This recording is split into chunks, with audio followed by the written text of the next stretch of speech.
Hello dear all. आज हम लोग एक ऐसे टॉपिक पर डिस्कस करेंगे जिसे जानते तो सब हैं बट समझ में बहुत मुश्किल से आता है। बहुत सारे मेरे पास पेरेंट्स की इंक्वायरी आ रही है कि मैम ये फोटोग्राफिक मेमोरी होती क्या है और बच्चों को मेंटल कैलकुलेशन करने में किस प्रकार हेल्पफुल होती है। अब हम ये समझते हैं कि फोटोग्राफिक मेमोरी होती क्या है। फोटोग्राफिक मेमोरी वो मेमोरी होती है जिसमें कि आप किसी ऑब्जेक्ट या इमेज को देख लेने के बाद याद रखते हो। अब फोटोग्राफिक मेमोरी को हम लोग एक एग्जांपल से समझते हैं।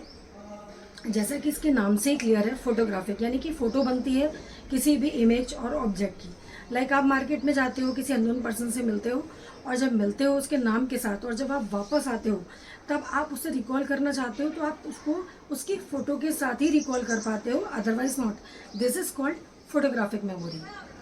फोटोग्राफिक मेमोरी को अबेकस कैलकुलेशन के रेफरेंस में यदि बात करते हैं तो सबसे पहला क्वेश्चन ही यही है कि बच्चे मेंटल कैलकुलेशन में फोटोग्राफिक मेमोरी को कैसे यूज़ करते हैं।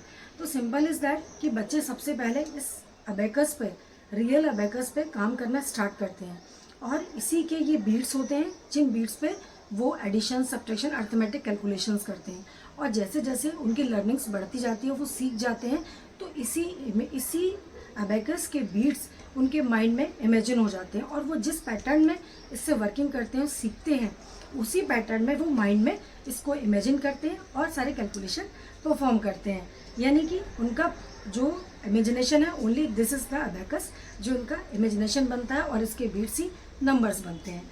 This is called photographic memory in the sense of abacus. Really, this is the magic of abacus learning, in which a child does all the calculations without any pen and paper.